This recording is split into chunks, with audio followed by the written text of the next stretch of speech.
આપ શું થાયકા પાયકા છો બધાએ, તો તમને થોડોક આનંદ પણ મારે કરાવવો છે. મુદ્દા તો આપણે વચમાં લેવાના છે અને આ મુદ્દા લેવાની હવે જરૂર નથી, કારણ કે એને ખબર પડી જાય છે કે આ મુદ્દો ઉપડી ગયો છે.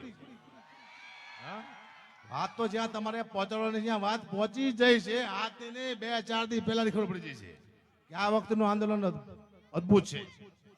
એટલે હા, એટલે ટૂંકમાં જે મુદ્દા ઉપર આપણું પણ એક અમુક માણસો આવ્યા થોડી વાર આનંદ કરવા માટે, તો 5-10 જોક્સ કહેતો જવું વચમાં પાછી આપણે આપણી આંદોલનની વાતો કરતા જઈએ, એટલે કોઈને કંટાળો ન આવે, માણસો બેસી રહે.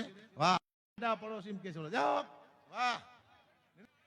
સરંબડા ગામ તરફથી 51,000 રૂપિયા આવે છે. બોલો જોરદાર તાળીના ગળે વધાવો. વાહ અનિલભાઈ, જાઓ લઈ લો, પૈસા લઈ લો, કારણ કે આંદોલનમાં જવાની જરૂર પડશે. આ દુનિયામાં પૈસા વિના કઈ થતું નથી, મને ખબર પડી જાય છે. શું કરવા? સમય એવો આવી ગયો અત્યારે, તમે નક્કી ન કરી શકો શું થવા બેઠું છે. આ દેશ રામ રાજની વાટ જોઈ રહ્યું છે કે રામરાજ હવે ક્યારે આવે તો આપણા જીવનમાં શાંતિ આવડે. કારણ કે કવલી મારીને કૂતરા ધરવે, આ લાડલા ભોમને લજાવે. કવલી મારીને કૂતરા ધરવે, આ લાડલા ભોમને લજાવે. ખેતરનો તાજ ભૂખ્યો મરે છે, ખેતરનો તાજ ભૂખ્યો મરે છે, ઉભામાં ચોરને ચરાવે. આ દેશમાં રામરાજ કે દી હવે આવે, આ દેશમાં રામરાજ કે દી હવે આવે. આ આંદોલન અમારું તાવડું નથી, તું બગાડ.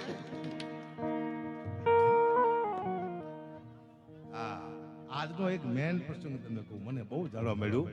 21 જૂન આજથી 98 વર્ષ પહેલા બારડોલીમાં સરદાર વલ્લભભાઈ પટેલે આ ખેડૂતના આંદોલનનું આહવાન કર્યું હતું. એ દિવસ આજે છે સાહેબ.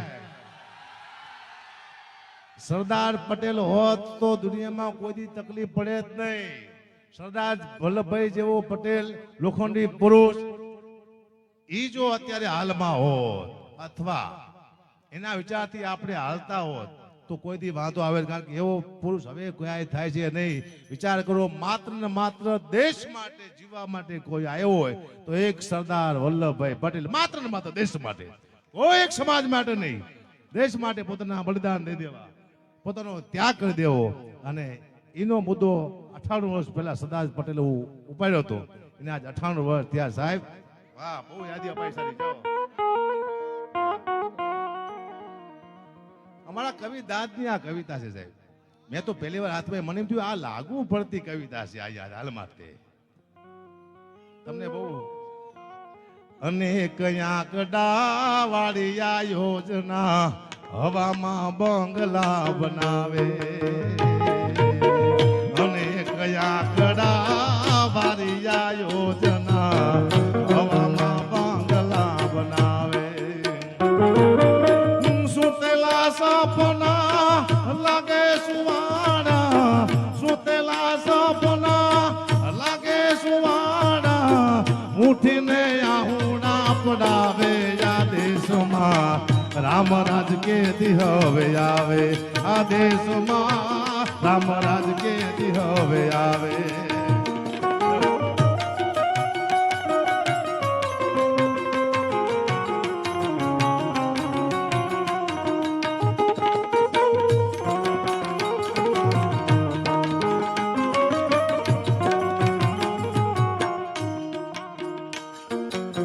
દાદ કે આઝાદી ઉગાડી ફરે છે, મુખડા ખૂબ શરમાવે.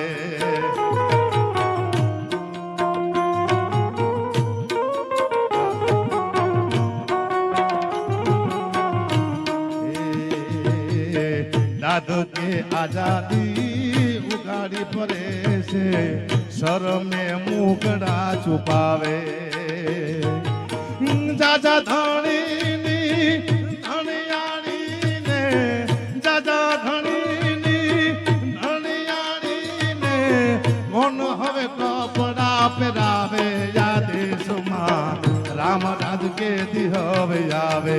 આ દેશમાં રામ રાજ ક્યારે હવે આવે.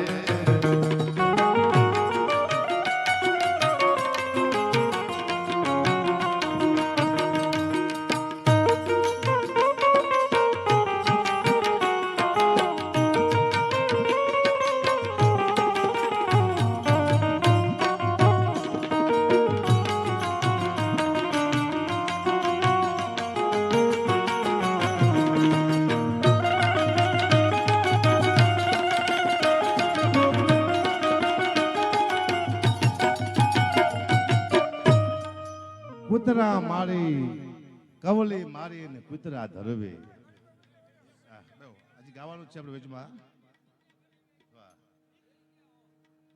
બે જાઓ શાંતિ છોકરા હે વટતા નહીં. આ ને ભવિષ્ય છે આપણું. કવલી મારી અને કૂતરા ધરવે આ લાડલા ભોમને લજાવે. ખેતરનો તાત ભૂખો બેઠો છે આ ચોરના ઢોળને ચરાવે. આ દેશમાં રામરાજ કેદી હવે આવે સાહેબ. આ દાદ બાપુની કવિતા પરફેક્ટ અત્યારે બેસે છે. બોલો વર્ષો પહેલા લખેલી કવિતા એક ગઢવીની પરફેક્ટ બેસી. હવે તો આઝાદી ઉઘાડી ફરે છે શરમે મુખડા છુપાવે. હવે તો આઝાદી ઉઘાડી ફરે છે શરમે મુખડા છુપાવે. આ જાજા ધણીની ધણિયાણીને હવે કોણ જોને કપડા પહેરાવે. આ દેશમાં રામ રાજ ક્યારે હવે આવે. પણ આ આંદોલન એમ કહે છે કે રામ રાજ આવવાની બહુ જલ્દી આમ જાજુ ટાઈમ નથી, કારણ કે આ બધી ખબર પડી જશે.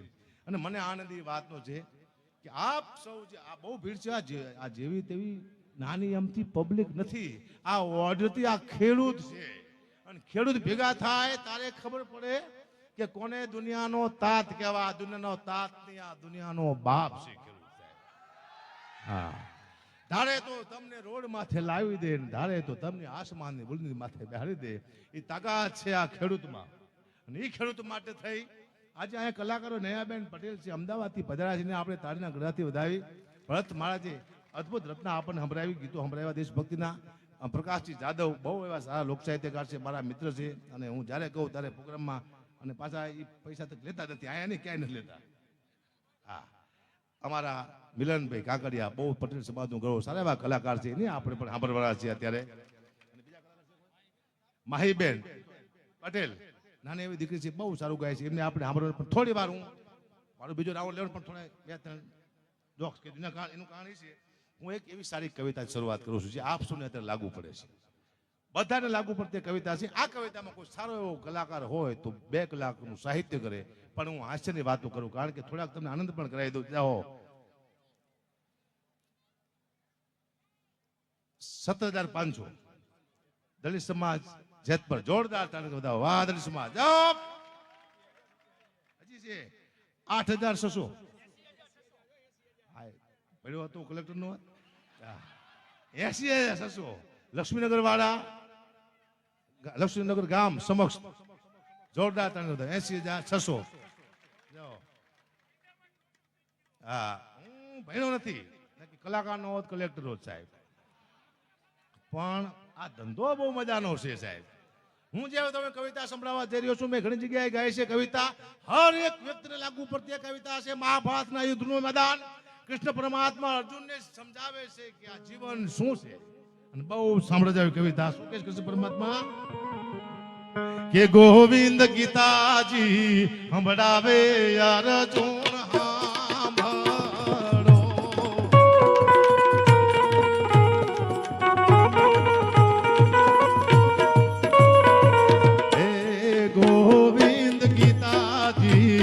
સંભળાવે અર્જુન સાંભળો.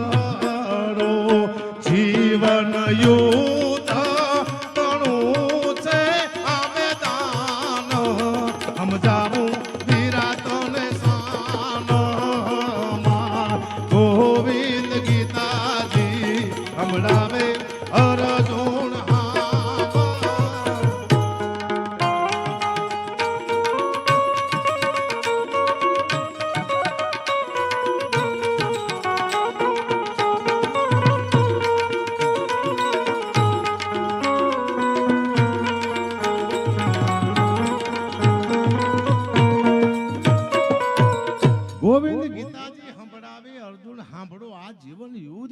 છે મેદાન.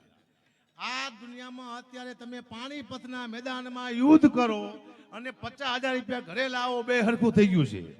અત્યારે યુદ્ધ કરવાની જરૂર નથી, ખાલી 50,000 રૂપિયા તમે ઘરે લાવો ને એ મોટા મોટું યુદ્ધ છે.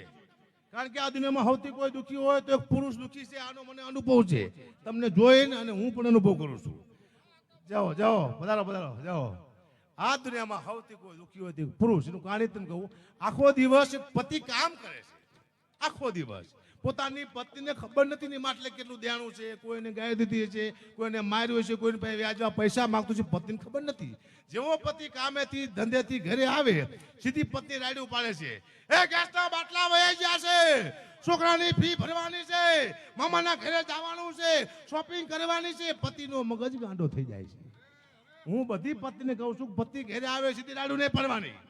આવે એટલે શું કરવાનું? કહેવાનું કે પધારો, બેસો, પાણી આપવાનું, પછી પૂછવાનું તમને કોઈ માર્યા જ નથી ને?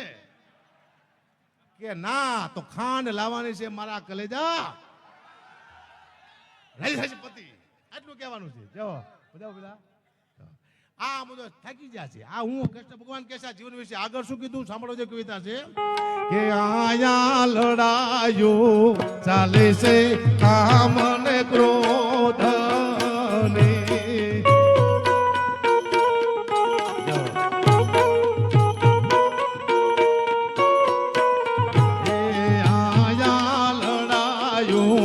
ચાલે છે કામ ને ક્રોધ ને, એને લડાવે છે મમતા ને મોહ.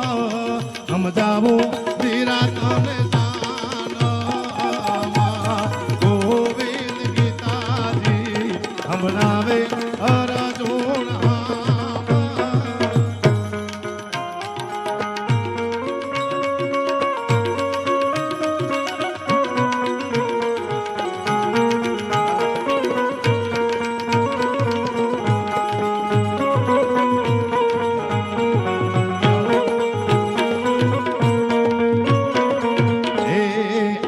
કોઈ મરતો નથી કે નથી કોઈ મારતો.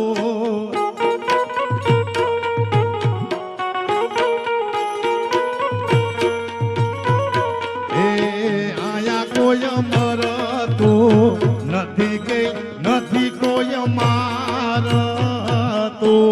સવનો કોળીઓ કરે છે ઓલો ખાણ. સમજાવું ધીરા તને જાનમાં,